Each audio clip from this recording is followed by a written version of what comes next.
a book fell on my head in the library.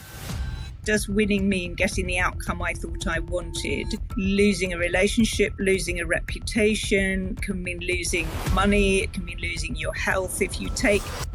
I talk about the difference between settlement. I walked away with the sum of money or with the thing I wanted. Was it resolved? Was my heart at peace? We just end up escalating really quickly because we become defensive rather than exploring what's this really about. The most important thing, and for you and for your listeners, is... Welcome to the Swedish Wealth Institute Podcast. I'm your host, Daniel Wood. Today's episode is one I've really been looking forward to sharing with you. Jane Gunn has spent decades helping people, businesses, and major institutions resolve high-stakes conflict. But we're not just having Jane on to discuss conflict. We are interviewing Jane because conflict is one of the biggest invisible growth killers in business and in life. Not because disagreement is bad, but because most people handle it the wrong way. So in this episode, I learned so much about how Jane breaks down why conflict escalates, how behind the scenes politicking in companies can poison teams, and simple rules that you can use to stay calm, listen properly, and resolve issues before they blow up. This is something we now use internally in the Swedish Wealth Institute to great effect. Now, we love spoiling you as our listener, so as always, we have a gift for you. Before I share it, is it okay if I ask you a quick favor? Well, if you've been enjoying the Swedish Wealth Institute podcast, please do what thousands of people all over the world already have done. Hit the follow and subscribe button so you do not miss what's coming next. And of course, as a thank you for listening, we have a gift for you. We would love to invite you to the Swedish Wealth Institute community and give you 2 weeks free access where you can meet and connect with entrepreneurs from all over the world, get access to our exclusive Mastery Academy library that features trainings from amazing speakers like Dr. John DeMartini, Jack Canfield, and more. You can claim your 2 weeks free membership in the link below in the show notes. All right, ready to get started? Here is Jane Gunn.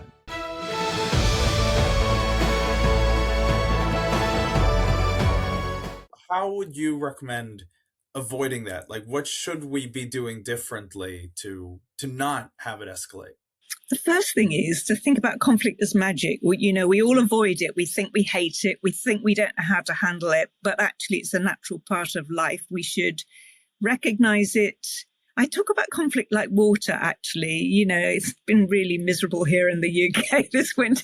Hasn't stopped raining. So we know it's going to rain. We can't avoid it, but we can catch that rain. So we have things like umbrellas and water butts and conduits and drains and gutters. So we know where to channel it. And that's what we don't do with conflict. We don't think, okay, it's going to rain. How shall I catch it and how shall I channel it? So we tend to avoid it and ignore it till it gets till the rain gets a bit heavy, and then we step out the door and we step into a deluge. So it's like, how can we catch it early and channel it in a way that enables us to have some of those productive conversations earlier, and then to give people the framework for those conversations, not to tell them what to say, but just what's a framework for that conversation?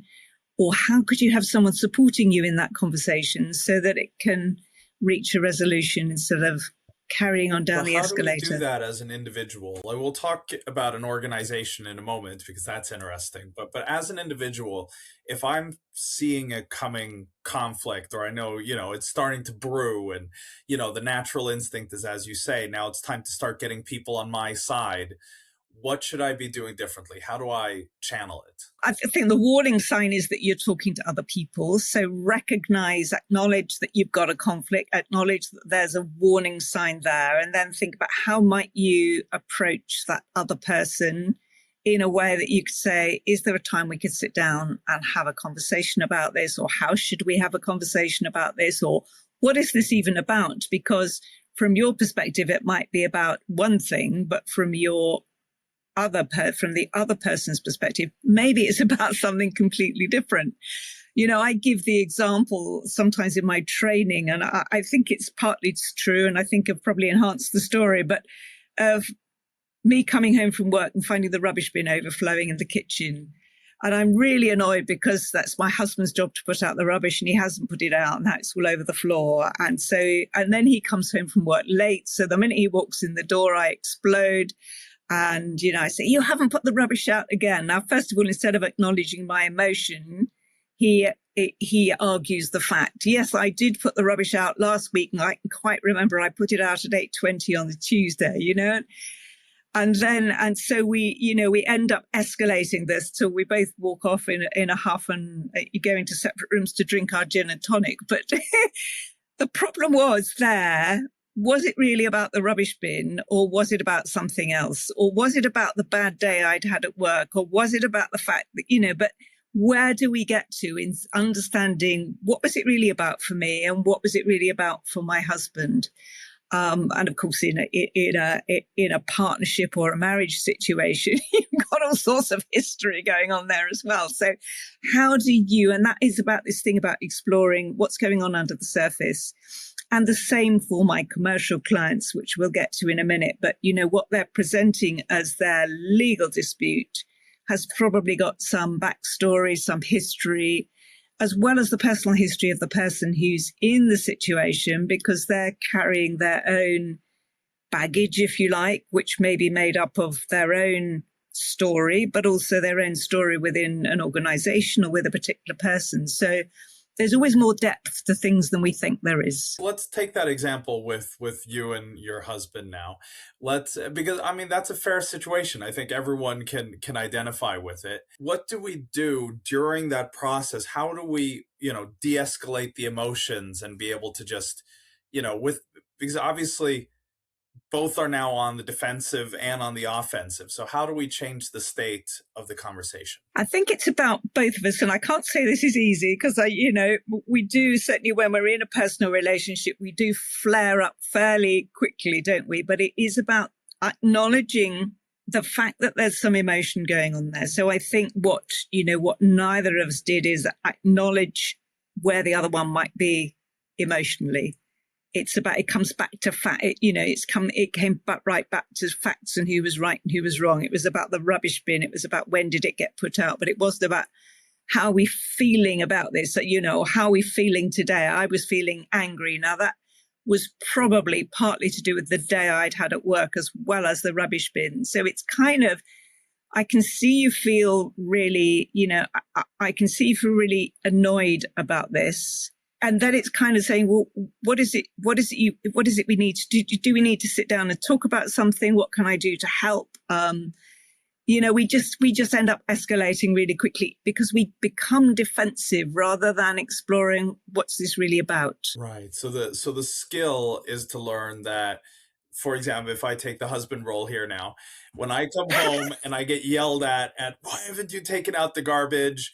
To instead of go in and say, well, I already did, to de-escalate and go, all right, I'm sensing that, you're angry about that. We'll deal with that. Is there something more going on? Yeah. Is there something else? Yeah. And I may not know, but I think just leaving space to expand the narrative and say it may be about the rubbish bin, but maybe there's something else we need to talk about here. And is now a good time because, now may not be a good time. Yeah, that would be my next fear is now, again, now is not the right time. And especially if that mood is already there, is like, all right, should we now open the can of worms and dive into everything else? So how would you recommend someone handling that situation? I would say now is probably not the right time, but, shall we make supper together and talk about it later? Or, when would be a good time? Basically acknowledge the problem, ask if there's something more, and say, should we, when we've calmed down, discuss this a little more? Yeah.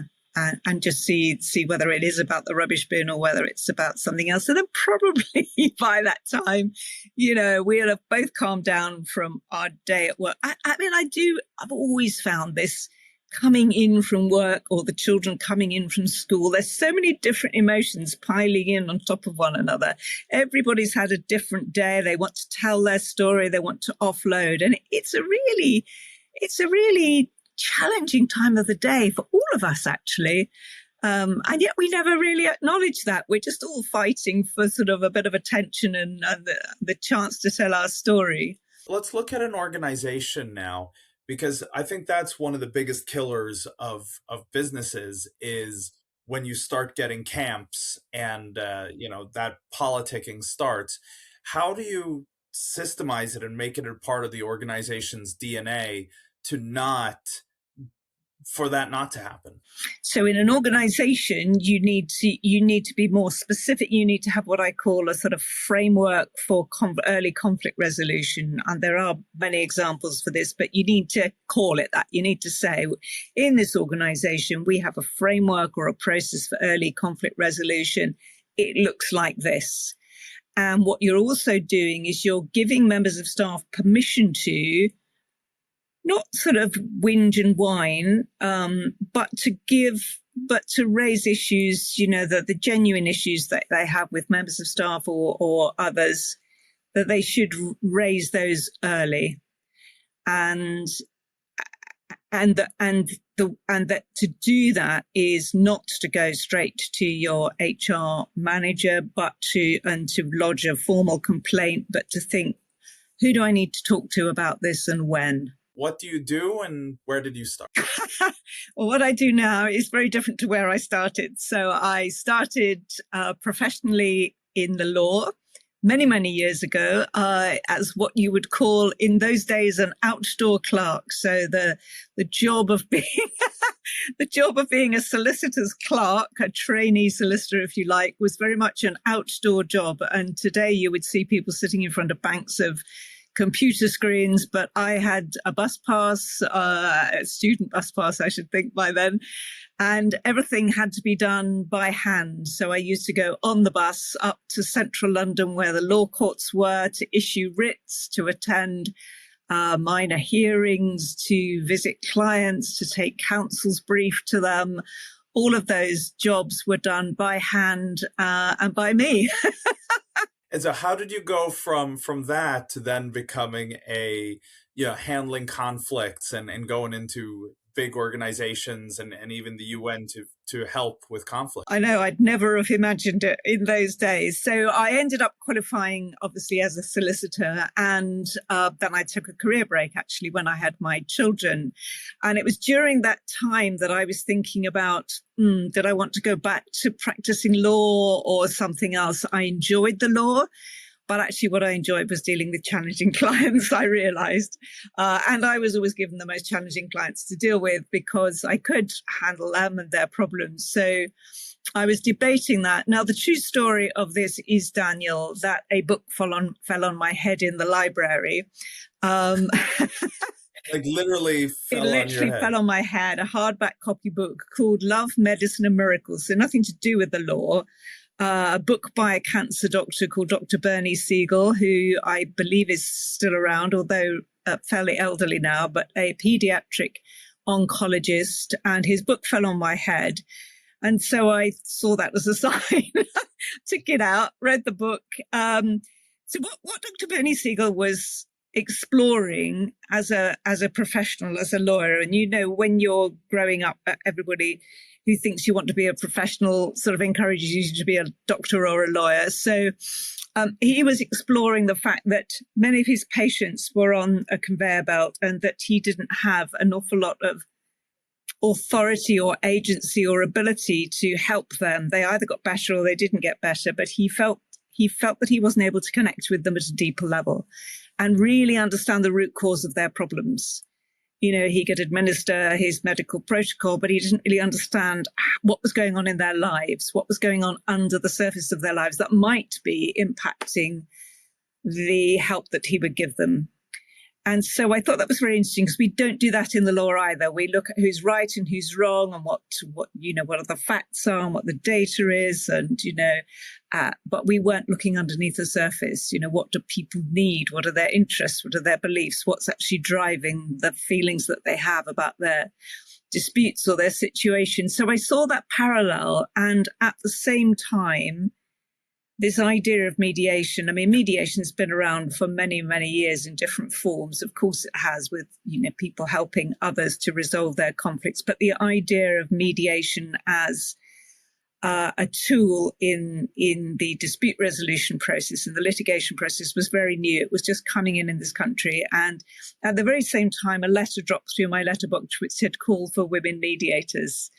And so, you know, those two things, you could say they were a coincidence. Dr. Bernie Siegel would say there is no such thing as a coincidence.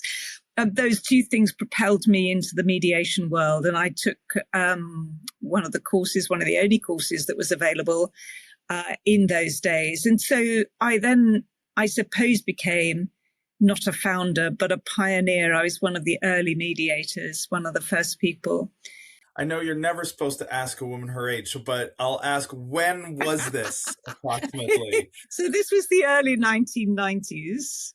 Okay. The early 1990s, when mediation was really being explored and taking off, and mediation training was beginning. And so you coming in as a lawyer into this industry, was that different from a lot of the other people taking this course? Yeah, we were mostly lawyers. You don't need to be a lawyer, but mostly lawyers who were exploring, but others as well, other people, accountants or, you know, surveyors, but professionals, mostly corporate. I mean, all mediation is personal, of course, but mostly corporate. There's a separate branch for family mediation and also a separate branch for community mediation, although I did go and experiment and experience community mediation because it's a great training ground. There's nothing more challenging than trying to negotiate between warring neighbours, actually. So that's a great training ground. So what I was saying is, you know, one of the most challenging areas is managing conflicts between neighbours. If you can train in that field, you can probably handle anything, actually. So. Right. And so where did you decide to focus? Was it on corporate or community? Mostly corporate, yes. So that was my background in law. So, but I've not specialized in a particular area. Oh, and the other area I have mediated quite a bit in has been medical negligence, actually, which is a really interesting area because it's sort of corporate because it's a negligence dispute, but it's actually a lot about individual feelings and injuries as well. So I've focused on lots of different areas. Now I mostly focus on business disputes, partnership, boardroom disputes, that kind of thing, workplace. That's what interests me. Why does conflict feel so hard to manage? Like what do you just tend to see when you go into a mediation? I think it's this, and I talk a lot about this sort of process of escalation, and I think it's something that's built into us, that's inbuilt into our human nature, but also it's enhanced by the way we grow up in our schooling. But we have this belief that we're right, and that's really important to us, the need to be right. And so when a conflict begins and when it begins to escalate, what we do is we look for affirmation that we're right. Instead of looking for, I wonder if there are other narratives, or I wonder what's going on here, we just look for affirmation that our narrative and our perspective is the right one. So we go to friends and we go to neighbors. And of course, if it's a commercial dispute, we go to our lawyers and we go to our advisors and we go to our line manager, and we persuade everybody else that our narrative is right and the other person's narrative is wrong. And that's where it starts to go downhill from there, because then what you see in certainly commercial disputes is people issue letters and they file complaints and reports and grievances, and this escalation can happen really, really quickly. You've got what I call these parallel conversations going on. So instead of talking directly to the person, you know, supposing it was you and I, Daniel, instead of coming to you, I've gone behind your back, discussed this with lots of other people, like written a report, making sure everyone's on my side in this kept a diary and lodged, and so it escalates really quickly. And so by the time something comes to me, it's really late in that stage of escalation, and probably somebody's on the verge of or has issued some formal kind of process. When you institute that, when you say, look, this is our formal, conflict resolution guide, how do people generally take that? Are they comfortable with that, or how does that come into the organization? I think they're comfortable if they feel that it's come from the top and that it is embraced, if you like, that it is accepted, that they should use this process. Because what happens mostly is that people either avoid conflict, so they're not spoken about, or as we talked about, they take them behind the scenes and little groups spring up. So what's important to include in a corporate conflict resolution process? I think partly it's about the culture, making sure that there's a culture of open dialogue and that there is a culture which doesn't enable or appreciate these behind the scenes conversations, so that if anybody gets dragged into or tries to get dragged into what I call a parallel conversation, they should be saying, hang on a minute, I think this isn't the way we do things around here. We have a more open dialogue. So it's about catching it at that early stage and everybody saying, whoops, I can see we're being drawn into a process that isn't the first step in this. Let's explore it differently. So everybody then has to be a little bit more adult, I suppose, and not get drawn into these playground fights, if you like. Right. And so how, like, if I'm thinking now for us with my company here in the Swedish Wealth Institute, is if I'm going to add this to our corporate docs, like what should the process look like if a conflict is arising? Like, what should be in that process guide? So the process should have what's the first step? The first step should be the opportunity for a direct dialogue between the two people who have an issue between them. So you should check that off. Is that possible? Has it happened? When did it happen? Within a time frame. So there should be some idea that if a conflict has arisen, within a certain time frame, you should have gone to the other person or the other people and opened up the opportunity for a dialogue. If that's not possible, though, and you have to acknowledge it may not be possible because there may be all sorts of reasons why that might feel, and we have to think about psychological safety these days in organizations. If that's not really possible, what's the next step? You only go to the next step if you've exhausted the first one or if it's not possible. But the next step then should be, maybe you should have a supported conversation. So you need a third party to be in that conversation. Could be an external mediator like myself, but hopefully there would be some people within the organization who were trained up to be champions, that I call them, supporters, an HR exec, or even if there is someone that's an internal mediator, but someone who's got the skills and tools to be able to facilitate that. So then you would say the next step is an internal mediation, if you like, or a facilitated dialogue. And then again, only if that has been exhausted or that isn't appropriate do you go to the next step. And that might be bringing in a formal trained mediator from outside. And only if you've exhausted all those steps would you go to a formal grievance or complaints process. So there's 3 steps before you get to a formal grievance process.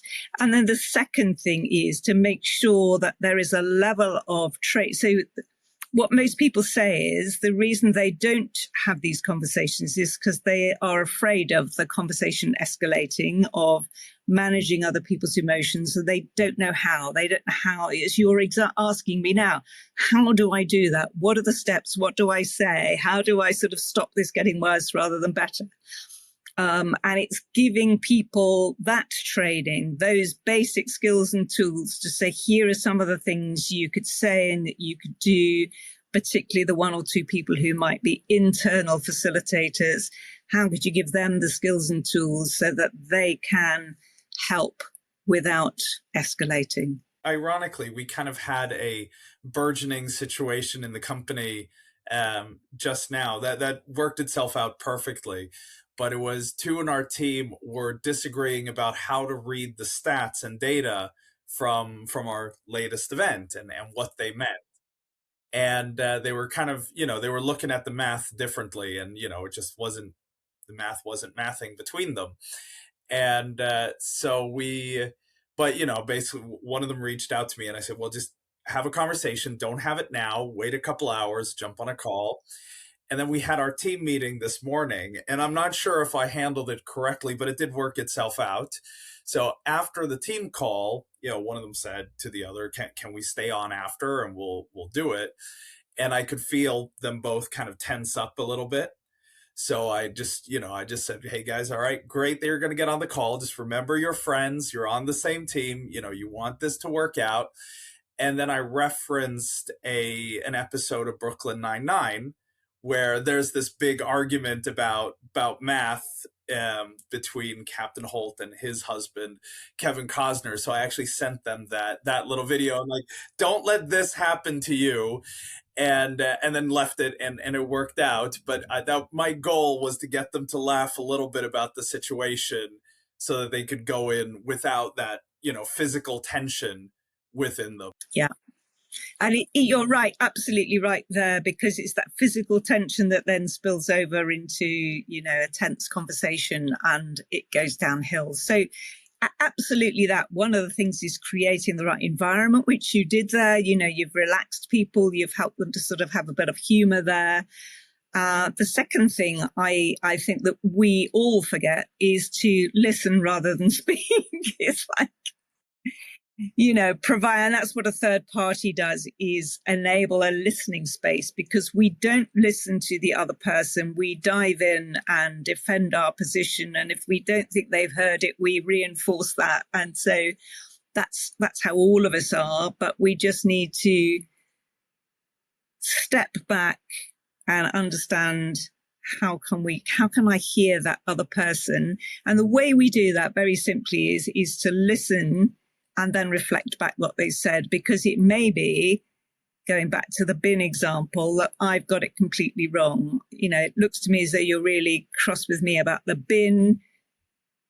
Is that right? Or is there something else? Have I got that right? So you check if I got that right. And then just in having that space, allows me to think, is this about the bin or is it about something else?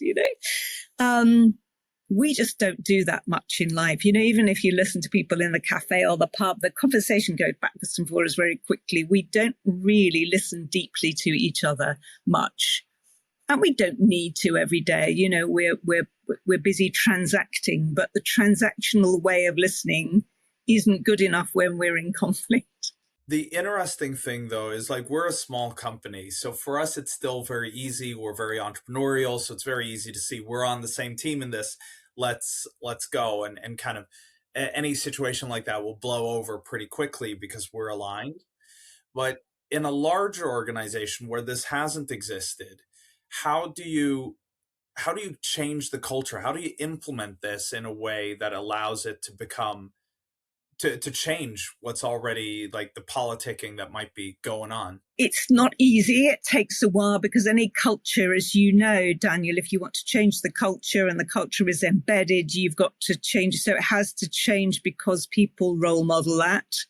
And it is that process of more and more people modeling it, seeing it works, doing it again. So it's you introduce the framework, but people, particularly those at the top, have to model it again. So just about this time last year, I went to, sadly, the memorial of a colleague of mine called Michael Leeds. Now, Michael Leeds was, again, one of the pioneers of mediation. He worked at British American Tobacco, so a very big company. And he had embedded this. He was so enamored with mediation that he embedded it in not only all their legal processes, but also their HR processes. But he was the champion of that process. He was the one who would stand up and, give speeches about it in the boardroom, give talks about it, make it real. It wasn't just something that was on the website, or that, it's not just something you get out. It's something that you live every day. And that's the difference. It has to be something everybody's doing. So it really has to be linked to company values, actually.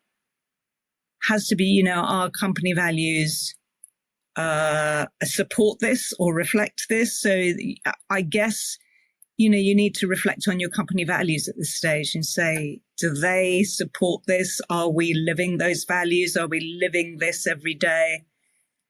has to be modeled from the top and from the bottom, actually, but everybody has to be modeling it and yeah, just supporting each other, I guess. Right. And make sure that management then is in every situation where they're getting pulled into that third party conversation to go back to, well, here is our process. Don't pull me in unless that is step 2, where I should step in and you want me to be a formal internal mediator, but otherwise deal with the person directly. Yeah.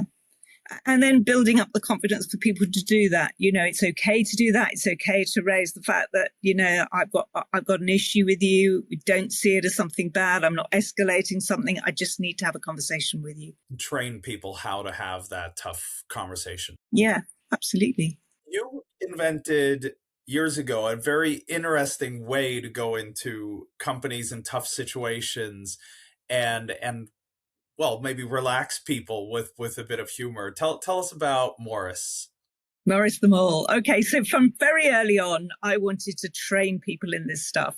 And during one of my training sessions, the feedback said, what I've learned today is about making molehills out of mountains. So that phrase stuck with me. I'll be making molehills out of mountains. So that was the very beginning of this character called Maurice the Mole, because he then came into my training and my work as a character that could embody some of these principles. Now, a mole is someone who likes to bury his head. He likes to be, in the dark about what's going on. And so I created Maurice the Mole, and then I've written a book about Maurice called The Mole and the Mountain, which very much, it's written as a parable, but it very much tracks our own journey and the journey of my clients through a conflict. And it uses a map and a compass, which I'm happy to show you in a minute. Right. And so what does Maurice do when you bring him into training in a company? How does Maurice help us? Well, I guess it adds that sense of humor. It always brings a sense of humor that Maurice has come, and I carrying him around in a cat backpack, so people immediately think he's a very special person. Yeah, it's just about bringing something in that people can focus on, that they can understand some very simple principles related to Maurice. It de-intensifies, I suppose, a bit like taking a child or a dog into a situation, as that it de-intensifies it. It lightens the mood a little bit, Maurice. And then, of course, let me show you. I've got the book here. This is the book, The Mole and the Mountain. It looks like a children's book, but it's actually, and it's written for all ages, but it's actually a parable. So the work that I do is based on this map, Daniel. And so what I'm doing in any mediation is taking people, using the compass as a process and using the map as a framework. So we need to talk about the storm, the crisis, the challenge, the conflict. What is it that's happening now? And with the N in the compass, what's our narrative? What's the story we're telling ourselves about that? What are other people's narratives? And why is that negative? And then we move to this place where nobody wants to go. I have to really drag my clients here, kicking and screaming, the Murky Swamp of Reality. And that is about saying, what's really going on here? What is the brutal truth about what's going on here? So the storm is basically the rubbish bin that was filled. And that's what we've started fighting about. But then we go to the murky...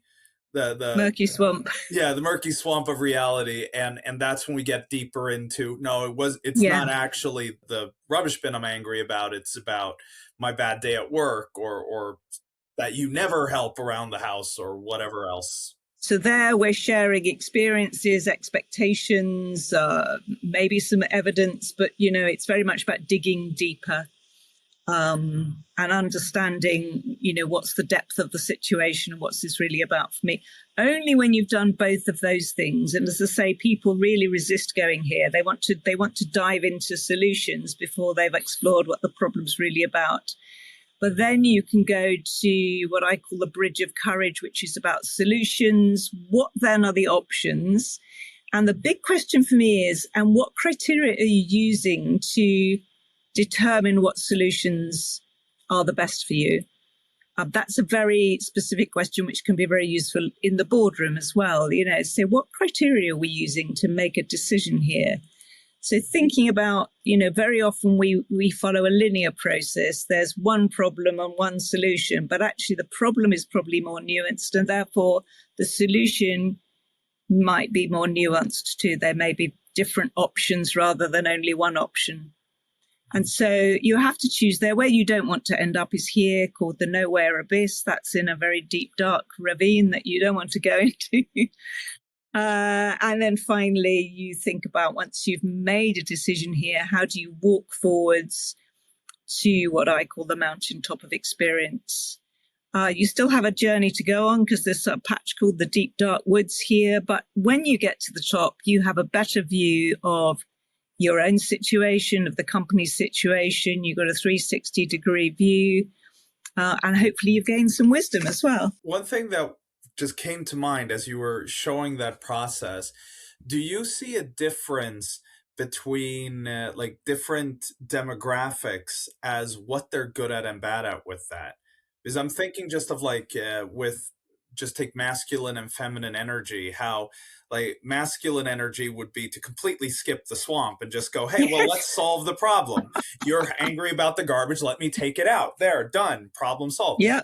Maybe feminine energy would like to go into the swamp and really dive in. But is there also are you seeing things in different age groups? Or, older people acting one way and the newer, younger generation acting in a different way? I'd love to hear your thoughts. Yeah. And I think AI probably then, which is a very new thing in our field, probably throws another sort of spanner in the works, if you like, in that is giving us an automatic route to solutions. You type your problem in, and somebody gave this example again with a matrimonial dispute the other day, where somebody had typed into AI, got a challenge with my life partner. He said this, I said this.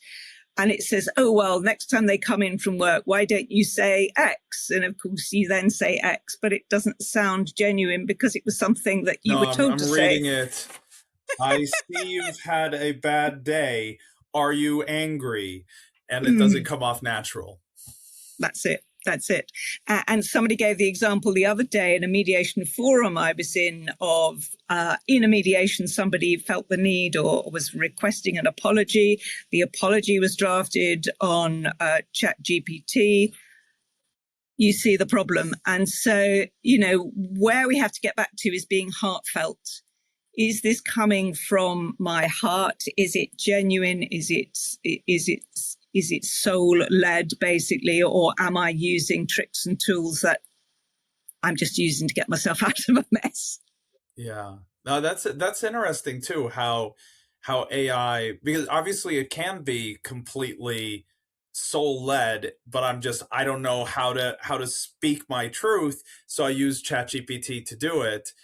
But then again, how is that interpreted by the other side? Yeah. And everything is about assumptions and everything is about interpretation. Your intention, what you mean, gets misinterpreted by someone else. So we're dealing all the time with misinterpretations, assumptions, judgments, and so on. How do we get to the truth of what you really want and what you really mean? Right. And of course, one of the problems with AI, it goes back to what you said right at the beginning, is that we're looking for confirmation of our point of view, and AI is not an objective truth machine. It's basically a way to mirror my own thoughts and maybe give me some facts to support my thoughts.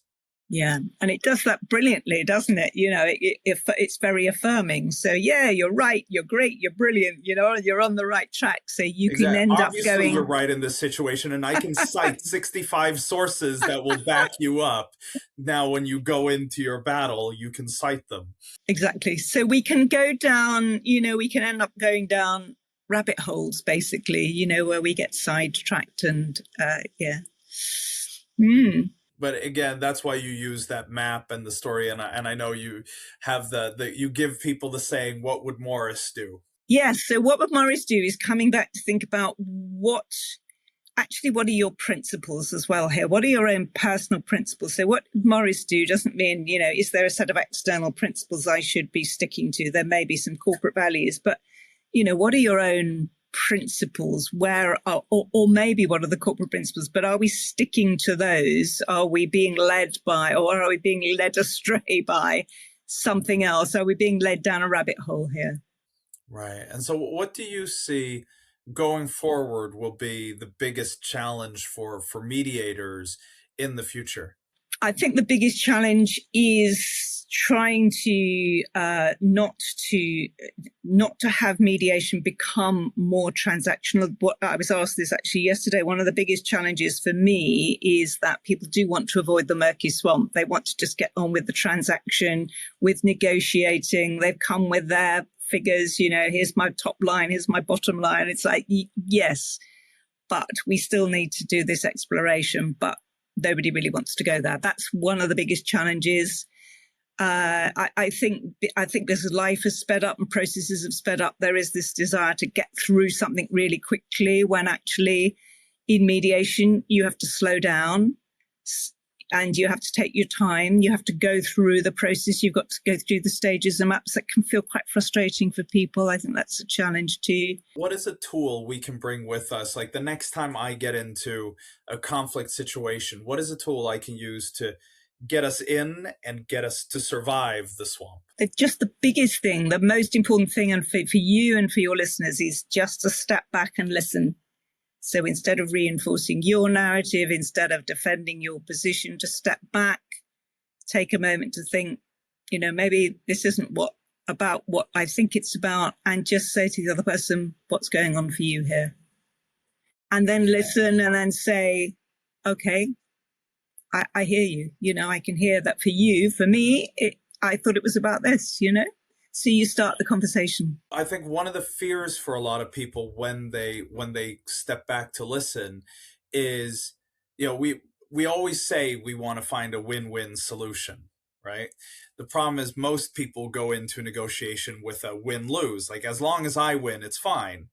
And I think the fear for a lot of people is, if I'm not taking my win stance for me, if I'm more passive and I listen and I let the other have their say, I might end up in the lose position. So how do I make sure that I do listen and mirror, but without, just basically giving them all the power and the right?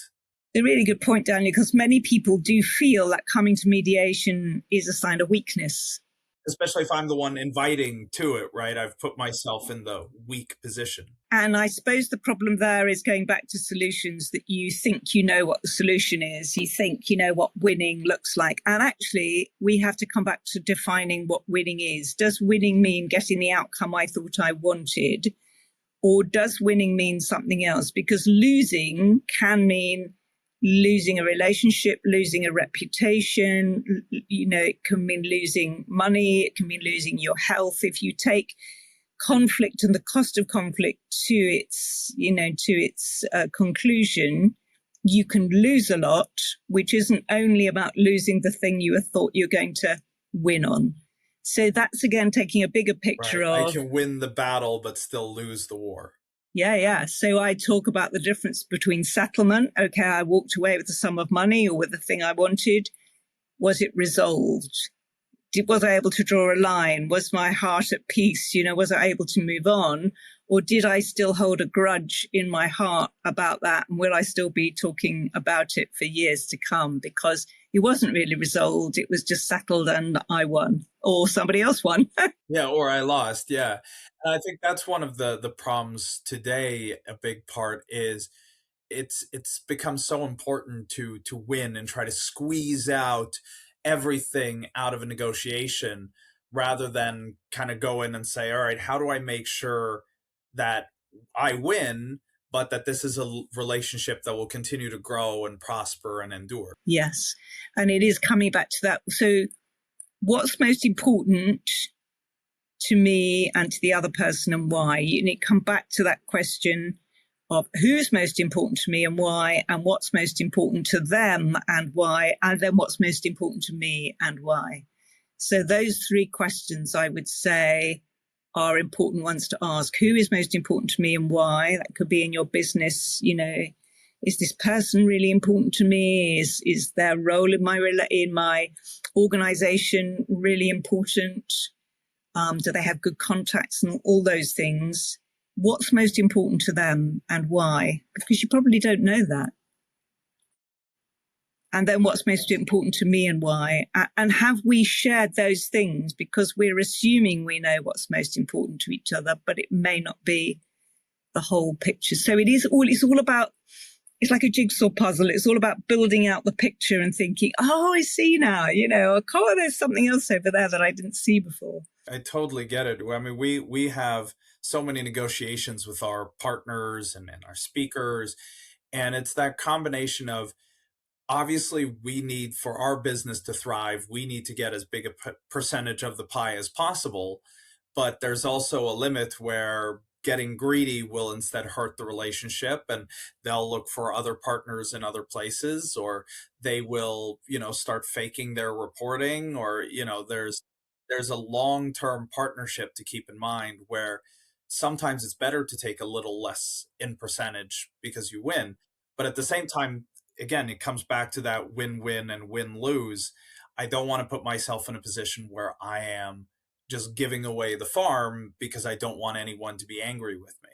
Yeah, absolutely. And it is a balance. And I think what you've also highlighted there, Daniel, is perspective over a longer term, because sometimes we're only thinking about, if I wake up tomorrow, will I feel I've won, rather than if I look at this in a week, in a month, in a year, in 5 years or longer, how well, what will the consequences of this playing out be? Will I be still as delighted, or will I feel that I lost something valuable? All right, so we end every episode with a rapid fire round. So I'll ask you 5 questions that my team has prepared. Are you ready? I'm ready, yes. Cool. Just answer with the first thing that comes to mind. What is one reaction that escalates conflict instantly? Defensiveness. What is one habit that helps people respond instead of react? Listening, as we talked about, yeah. What is one myth about disagreement that holds people back? That conflict is magic. Conflict is magic. Right. So that the myth is that it's a really bad thing that should be avoided at all costs. That's right. What is one question to ask before speaking when there is tension? I think, what is this all about from my perspective, and might other people have different perspectives about this too? All right, final one. What is one sign a conversation is about to derail? I think it would be body language, losing eye contact, seeing somebody's seeing somebody's temperature rise.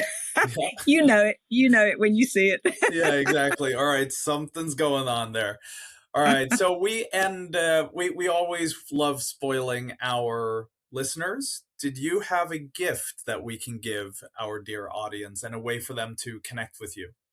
I do, and I'd love to share it with you, Daniel. I think we've talked about it. I have a series of 10 mini videos that I'd love to share with you, which are for managing in times of change, challenge, and crisis. So I'd love to share those with you, for you to be able to share those with your listeners.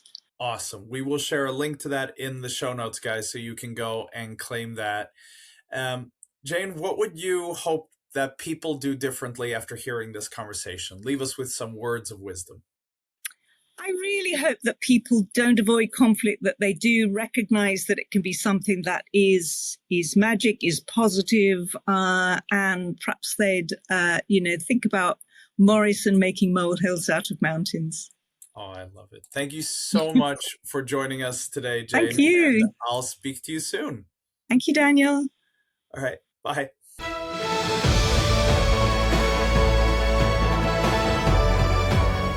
Thank you so much for joining us in today's episode with Jane Gunn. It's time for my favorite segment of our show, where me and the Swedish Wealth Institute team break down the interview and give you clear takeaways that you can implement immediately. Because here at the Swedish Wealth Institute, we're always looking to the answer for one simple question. What is the difference that makes the difference? So we got 5 big takeaways from this episode that we would like to share with you. Number 1, conflict escalates fastest when you start collecting allies instead of having direct conversations.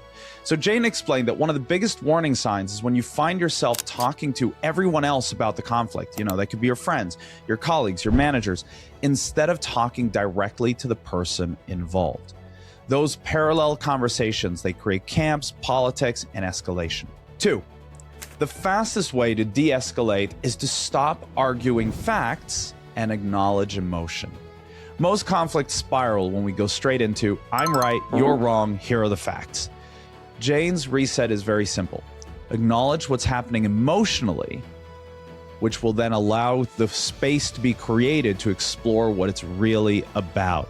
Because the surface issue is often just a trigger, not the underlying cause. 3, don't skip the murky swamp, right? Don't rush to solutions. This is why most resolutions fail, all right? So Jane's framework makes this crystal clear. People want to jump straight to negotiation, numbers, outcomes, solutions. But if you don't explore the underlying drivers first, history, assumptions, needs, expectations, you don't resolve anything. You just settle it. And the resentment lives on. 4, in organizations, you need a clear conflict process or you will get politics by default. Jane laid out a simple escalation ladder every company should use. Step 1, direct dialogue within a determined time frame. 2, supported conversation. That could be a manager, HR, or an internal facilitator. 3, bring in an external mediator. 4, only after the first 3 have failed, that's when you would file a formal grievance or a complaint. If you don't define this, people will default to avoidance, gossip, and camps. 5, our final takeaway from today's episode, the power move in conflict is listening without surrendering your position. A lot of people fear that listening makes them weak. Jane flipped that. Listening is how you get clarity, reduce assumptions, and find real leverage. Because you start defining what winning actually means. Not just I won the argument, but did you lose the relationship, the reputation, the health, or the long-term opportunity? Before I let you go, I would love to spoil you one last time with a gift from us. I would like to give you a free ticket to our Business Wealth Forum, the 20th to 21st of March, 2026. We're giving away tickets to our upcoming Business Wealth Forum event as a thank you for joining us today. You'll be able to get access to some of the top speakers in the world, including Les Brown, Nick Vujicic, Brian Tracy, Jack Canfield, Janet Atwood, and many more. To claim your ticket, please check the show notes. It's first come, first served, so make sure you claim it right away. And before you go, let me please remind you, if you enjoyed this episode, follow and subscribe. You don't want to miss what's coming next. And if you know someone who's dealing with team tensions, partnership frictions, or high-stake negotiations, please share this episode with them so that they might learn some things that will help them make their lives easier. We'd also really appreciate if you gave us a 5-star review after listening. That's how this podcast reaches the next wave of high performers who really need it. Now, next episode, next week, is going to be really, really exciting. We have the blessing to get to interview Dr. John DeMartini. So if you want a masterclass in values, human behavior, and the inner mechanics that drive performance and results, well, you don't want to miss this one. I'm Daniel Wood. This is the Swedish Wealth Institute Podcast. Thank you so much for joining us. Your life demonstrates your values. If you pay close attention to what they spontaneously do, that they love doing, that nobody has to motivate them to do, that's an indicator. The DeMartini method is a series of questions to help you become